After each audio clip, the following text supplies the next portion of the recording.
Hello, fellow Minecrafters. Gearsaw Studios here. Today, I'm going to show off the first snapshot for 1.19 22W11A, which adds frogs. However, before I begin, remember, please like and subscribe. It really helps me out. So, with that, let's investigate. So, here we are on reddit.com, and we can see, yep, a new snapshot. It's Frog Day, because, Wednesday, for some reason. So what they've added, the deep dark biome imported from the experimental snapshot a couple weeks ago, frogs and tadpoles, mangrove logs, great a new building block, mud and mud bricks, along with all the skulk stuff that they imported from the deep dark snapshot. Along with that, you now can have 3D directional audio in this. I already have that due to my headphones, but those of you who do not have fancy headphones, well, now you can enable it. So, the deep dark, no mobs, tons of skulk, and it's dimly lit. So, it might not have the ancient cities unlike the other snapshots. So, for frogs, well, they can jump, swim, walk, croak, eat small slimes, which means they can be used for a small slime farm. They eat magma cubes, which make frog lights. And each variant of the frog, the tropical, normal, and cold frog, each drop a different frog light. So, there's more bright lighting blocks similar to sea lanterns. Tadpoles, they're baby frogs, can swim in water. They kind of flop around like fishes on land, and they cannot live on land. And they grow up into a frog. Depending on the biome they grew up in, then they transform into that kind of frog. Say, you're in a cold biome, you get a green one. Normal biome, orange one. Hot one, white one. And tadpoles can also be put in a bucket, like the good old axolotl, which means you can have multiple friends on your travels rather than just your axolotl. So, mangrove wood blocks, well, mangrove log and their stripped variant. And there's the wood variants, roots and muddy mangrove roots, which is new. And just all the normal things that you expect out of mangrove. And there's also mangrove leaves, mud bricks, and overall just a lot of things. So, let's look in game.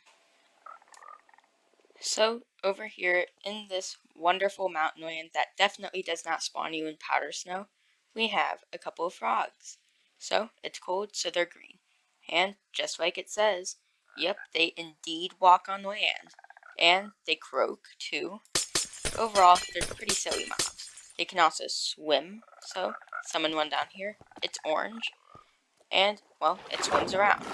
So, yeah, they're pretty amazing. They can, well, walk, jump, croak, swim. Overall, these are very cool mobs.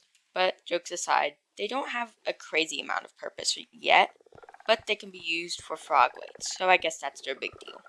They're bred with slime balls, and when they are bred, they create frog eggs.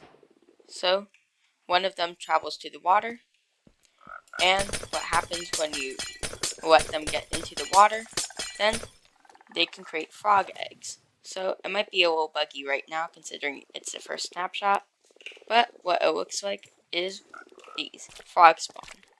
So, over time, these will grow up into tadpoles. They cannot be silk touched to my knowledge. Overall, these are pretty neat mobs. So, these frogs change color depending on the biome. However, the biome they spawned or grew up in is the color they will remain.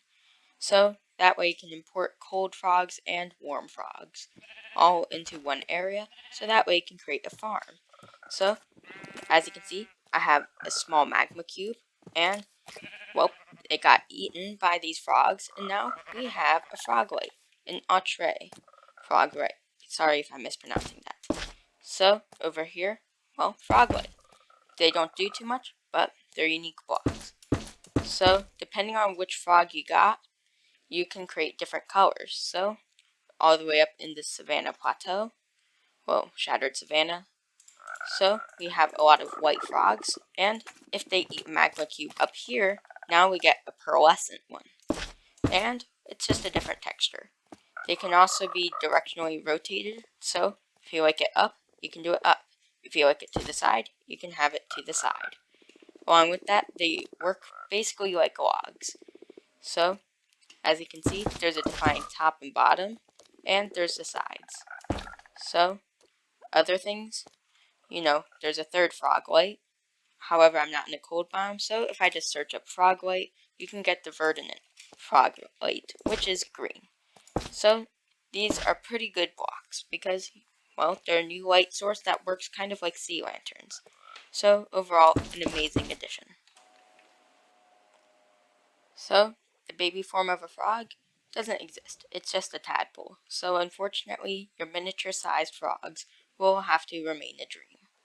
So, they're just cute mobs. They don't have very much health, so I think it's about 2 hearts approximately, so be careful around them. You don't want to punch one too hard. And, since the parents are bred with slime balls, then you can just use slime balls to grow it up faster. So, auto clicker for convenience. If I spam enough slime balls and wait long enough on this guy, which takes 20 minutes to grow up usually, what happens is he turns into a frog. So just like that, poof, and now it's a frog. Which, by the way, have unique swimming animations. So depending on what biome it is, it changes color. So, of course, this was a river, so it's going to be orange. If I went to that windswept savanna over there, then it would be white. If I went back to the snow at the start of the video, then it would be green. So, of course, you can also pick these guys up. So, if I get a bucket, pick it up, now I have water, and I can put it in, and now I have my bucket of tadpole, which means I can bring this to whatever biome and wait for it to grow up to get my desired color, so that way, I have a pet, or I can get frog lights. So, they are pretty unique for mobs. So, much more advanced than, say, cows or pigs. So, enough about those frogs, because they're unique, but overall, we've basically covered everything about them. Now, we need to talk about mangroves. So, this swamp is still pretty bland. They're still working on the mangrove swamps. So, what you can do is you can hang them from the underside of stuff. However, that only seems to be part of trees, as we could see from the Minecon trailer. So, you can plant them even in water. And if we bone meal them, well, they don't make very unique stuff yet. As you can see, it's just making swamp trees. It's just oak trees. So, there's not too much going for them yet. However, their associated blocks are in the game. So, we have mangrove plants. And they're pretty much a mix between crimson and jungle. So, it's also very similar to acacia. So, for reference sake, you can see they're pretty much a mash of all three of them. So, I'm not sure exactly what I could use this for yet, but it is a nice shade. Don't forget, there's also logs. So if I look up logs, well, we have mangrove logs. And the brilliant red on this will be very useful for builds, because it seems like it would go very well with crimson. On top of that, it's a substitute for crimson on worlds without nethers. So if your computer can't run a nether, or you're on a weird server, you still have something to back you up in your red-related builds. To get a general idea of how this wood looks, I've built a small house. So it's nice and small, and I included some of the unique mangrove textures. So we have, of course, the door, which is just a nice refined door, similar to dark oak. And we have these rounded holes for trapdoors, and the logs, they look kind of muddy, but they definitely look very good. So porch will be easier to build. And on the inside, you can see it blends pretty well with jungle, kind of making it look a bit more like oak than jungle. So this wood has a lot of potential, and the artist definitely did a very good job on making it not another copy of jungle, unlike in the Minecon trailer where it looked a lot like jungle. So my hopes are up. This block might be just another wood type that we can use. Since the tree has not actually been added into the game yet, I had to build an artificial tree for this purpose, which this should give a little bit of an idea of what it will look like, except a lot bigger and better looking. So, overall, it's going to look an amazing thing in this swamp, because currently these oak trees don't have much character, but these will be nice, tall, and random. But the important thing is mangrove propagules. There are no mangrove saplings. So what you have to do instead is bone meal the underside of these leaves. And you need 4 bone meal to get it to a full stage. So right now we just have some sort of bud. If I bone meal it again, something starts coming out. Then it gets a little taller. And now we have a fully grown propagule after 5 stages. Then, once in survival, you can break these off. So, mine it, and now we have a mangrove propagule, which we can use to grow more mangroves. So, the most unique tree by far. I'm curious to see what kinds of farms will exist of this. So, there's one massive new block being added to the game, and that is mud. So, it doesn't sound revolutionary at first, but it's just a new block, and it's very common in real life, especially if you live in wet areas. But this adds a whole new brick to the game, and it has variants that have mangrove roots in it. So it's going to be very cool to see what happens, because these mangrove roots are rotatable, so we can now have more detailed grounds. On top of that, there's the bricks, and they have quite a few variants, and they have the best place sounds in a while. So they sound very nice. They have mud brick stairs, they have slabs, which don't make the correct noise, unfortunately, and there's walls. Along with that, we have packed mud, so we can build just cool things with this. Now, for the crafting recipes, I assume they mostly contain, well, mud. So, if we look into the crafting table and just search up mud, muddy mangrove roots are created just by mud and mangrove roots. Packed mud is 1 mud, 1 wheat, and then 4 packed mud equals mud bricks, and the rest are just normal mud recipes, such as the stairs and slabs being, well, every other stair and slab in the game. So, overall, very cool, and the swamp biome itself is getting updated very soon.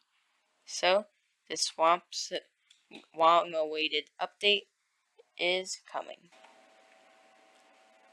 So, I've already covered most of this already, but we can see there's a big hill, and the deep dark distribution has been changed to generate under big hills now.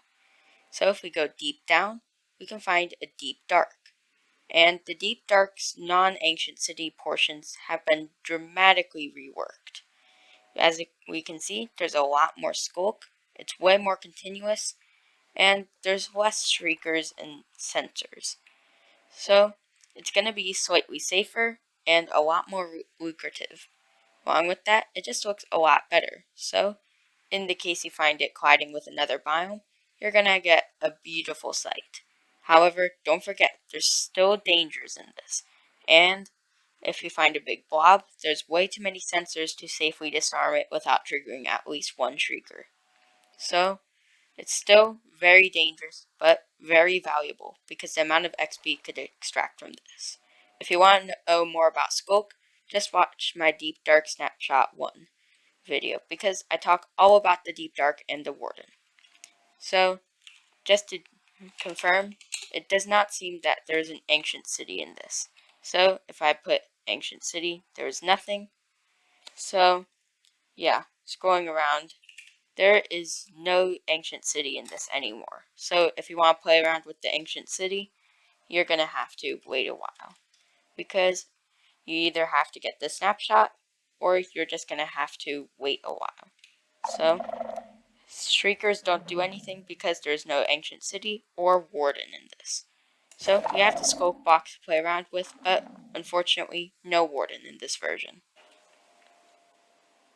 So the final major change that has happened is directional audio, which it's kind of, well, weird, because I can't necessarily explain it that well because I'm not an audio engineer, and I don't know how to demonstrate it in a video.